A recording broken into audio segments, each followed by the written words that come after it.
To the Mix, your blend of cultural affairs. I'm Ron Claiborne, and Arielle Dombasle, did I pronounce it right? Yes. I'm trying. Yes. One of France's most beloved and famous singer-actresses, is an artist whose stature spans accomplishments in opera, film, and song. And this fall, the opera-trained chanteuse takes on a new challenge. She will launch her new album, C'est si bon, not in Paris, but rather in New York, arguably the most competitive live performance city in the world. It is my pleasure to welcome Arielle Dombasle to The Mix. Welcome, bienvenue, bienvenido. This is an allusion to your tricultural. Podemos hablar español. Yo puedo decirles hola a todas mis compatriotas mexicanos, a los latinos de Manhattan. Excellent. And I'm so happy that you are receiving me, Ron. They told me you will get the best. This is going to be a tough interview, though. You ready? Tell me why Amor, your previous album, was a huge success in France and in Europe. Yes. So why are you releasing your follow-up album in the U.S.?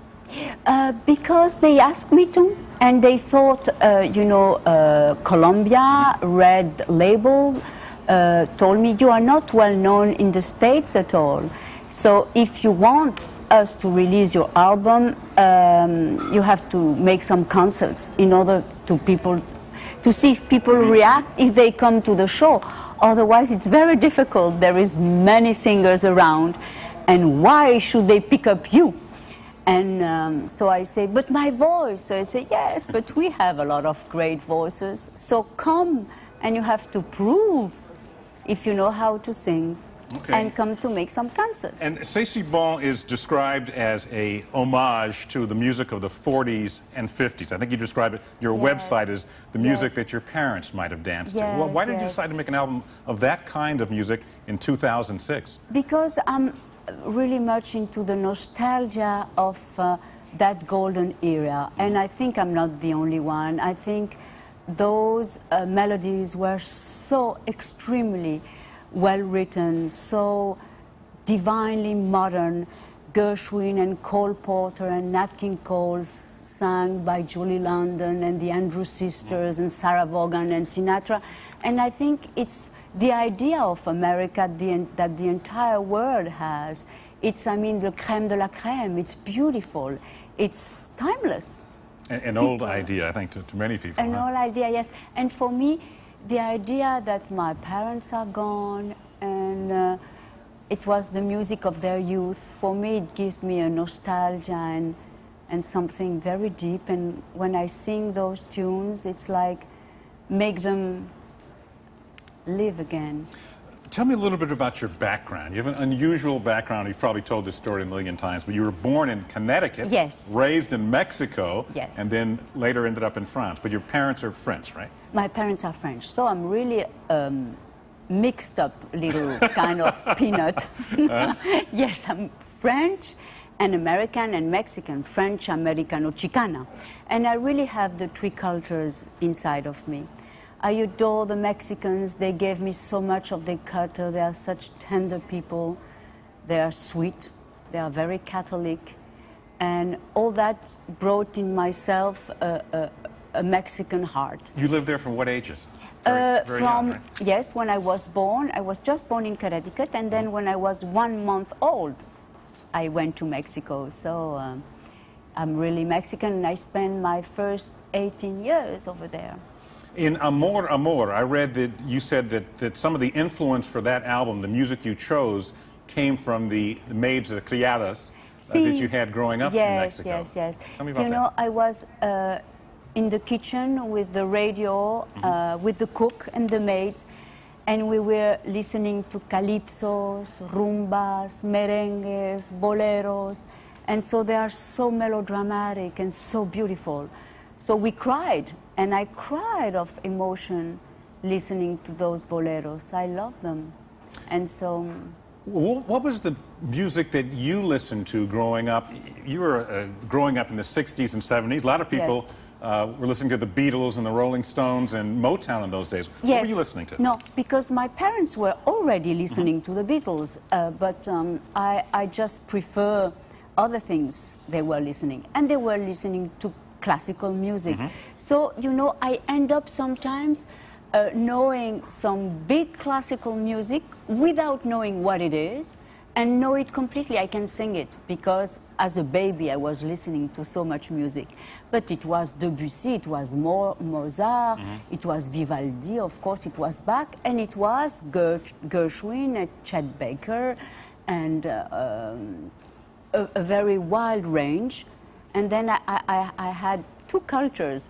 First floor with my parents, classical music and jazz and swing, and then in the kitchen with the maids, boleros. And I used to say that I was dreaming at the first floor and crying in the kitchen. But when you decided to make Amor, Amor, you were thinking of your Mexican youth at that time, is that right? Yes, and you know, as I arrived in France, I really wanted to be adopted by France, although I went to the Liceo Franco-Mexicano, but when I arrived in France, I was an exotic bird. So I wanted to play it low profile in order that the French will take me. And I entered the Conservatoire de Musique and started there to really study. And little by little get the Parisians to accept me. And then I became someone they loved. Your current style, if you had to attribute it to any one single influence, who would you say that is? Well, in which field? In the kind of music you're making now, in C'est si bon, or Amor, Amor. I guess Nat King Cole, Sinatra, Sarah Vaughan, Billie Holiday, those are masters, you know, and I studied music very classically with big master musics. So of course I went through the classic field. Caldara, Vivaldi, Bach, Couperin, Rameau, all those fantastic Baroque musicians, and then you train your voice like if you have a horse. And you have, you have to a horse? know, like you have a horse inside yourself. You have to train and tame it, you know, and little by little you know yourself, and it takes time. And you know, I always say that I spend a lot of time in the shadow with many musicians, trying things, knowing what I wanted to do, and it takes time, and it's nice like that. You know, if you are well known right away as a full blast, I don't think it's nice. I think you have to take time to really realize what you really want to do and to be close to your inner self. It's not so easy. Let me interrupt you here. We have to take a short break, and we'll be right back with more of the lovely Arielle Dombasle. Stay with us, please.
Welcome back to The Mix. I'm Ron Claiborne. We've been catching up with singer-actress Arielle Dombasle.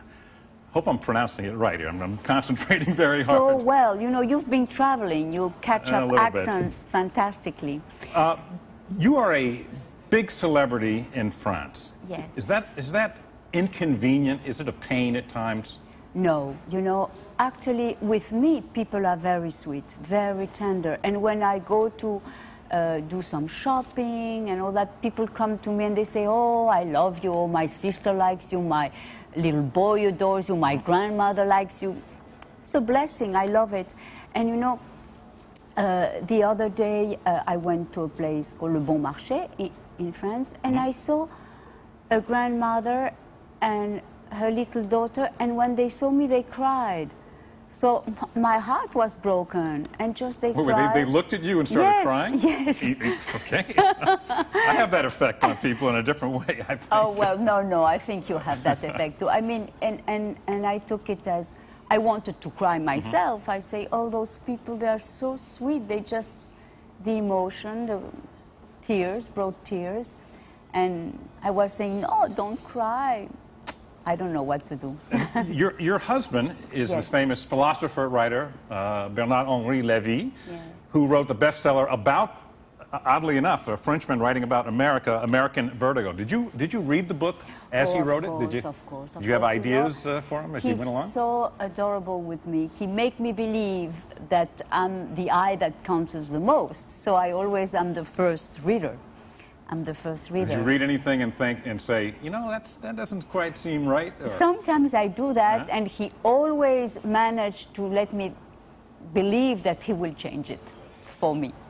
Now, it's interesting what you said about that you're okay with being a celebrity in France, because I think I'm a sports fan, and I remember the African-French tennis star, Yannick Noah, yes. after he won the French Open, he said that the pressure of being a celebrity in France was so great that he couldn't stay there. He came and lived in New York for a while until it settled down. Do you understand that? Oh, I understand that. I love Yannick Noah, and he became a very successful performer because he's dancing and singing now after being a champion of tennis. And maybe when you earn something in sport, you have a different pressure. But for actors and singers, it's less. It's something different, I guess. The new CD, C'est si bon, harks back to the 40s and 50s. At that time, relations between France and the U.S. were a lot warmer, considerably warmer. What happened? What has gone wrong? You know, it's marvelous because when you see the stock shots of that epocha, you can see the GIs arriving in Paris. They were the heroes. They were liberators of France, of Europe. They were actually finishing the war. They were such top heroes. And it's marvelous. And I myself adore Americans. I feel American. I was born here, and I feel deeply American, even though if my parcours is America and then Mexico and then French and then come back. There is something about America that is so strong. And when you walk in New York, you can see people that look Chinese, you can see blacks, you can see all kinds of people, and they are American. And the assimilation in this country is fantastic. And France should take some lessons from the way Americans assimilate their different communities, because in France, you have a lot of riots, you have a great difficulty with immigrants. And you don't solve the same way here and in France. Well, I saw in an interview you said that you believed there was a misunderstanding at the core of the sort of difficult relations, right? What does each side, if you want to call it a side, what do the French not understand about Americans and vice versa? What do Americans understand? I guess, you know, sometimes they have that awkwardness saying, oh, but America wants to rule the world and they come with their big weapons, which is... And so now every time there is any kind of problem in France, they always say, oh, it's because l'impérialisme américain.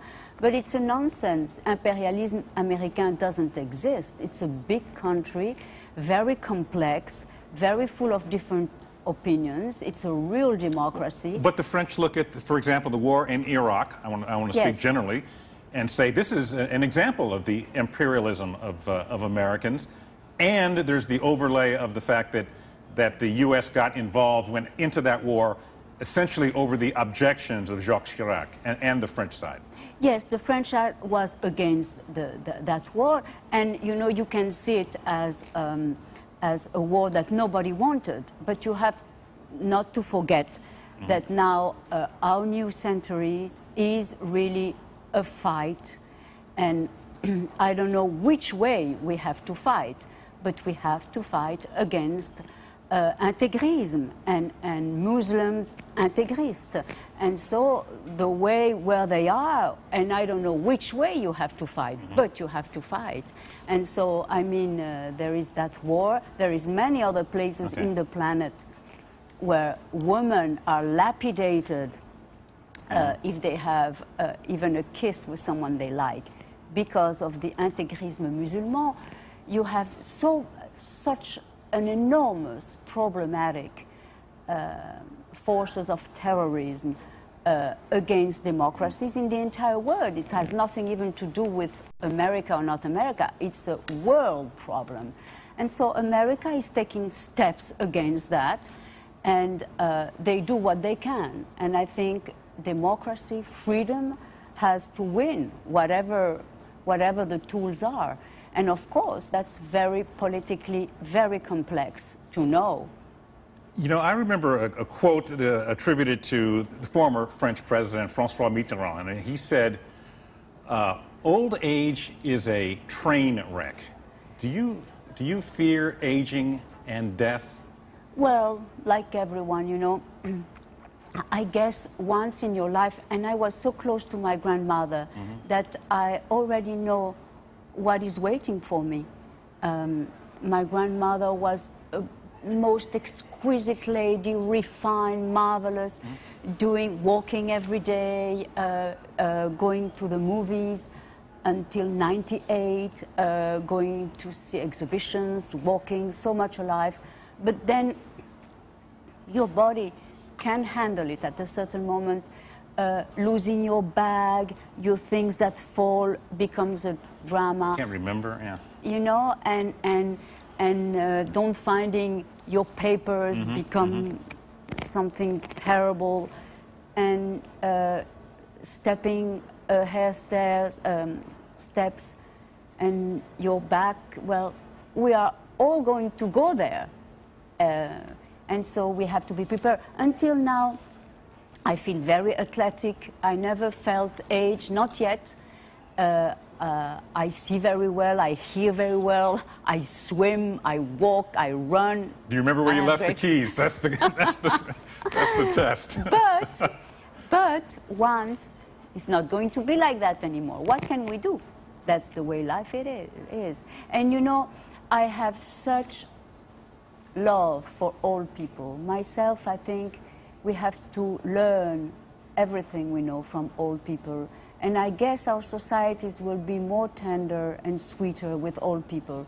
Because myself, I already confronted, through my grandmother, how difficult it is for persons that are aging. The world is so aggressive. And when someone doesn't leave his, on a bus, to an old person, I want to smash his face. It makes me furious that the people are unpolite with our beautiful old people. Well, Arielle Dombasle, thank you very much for joining us. You. And as we mentioned, Amor is currently out worldwide. You can get it at Tower Records across the street and other places. and C'est Si Bon launches in the U.S. the first week of October. Thanks for watching The Mix. We'll see you later. Thank you, Ron. Thank you.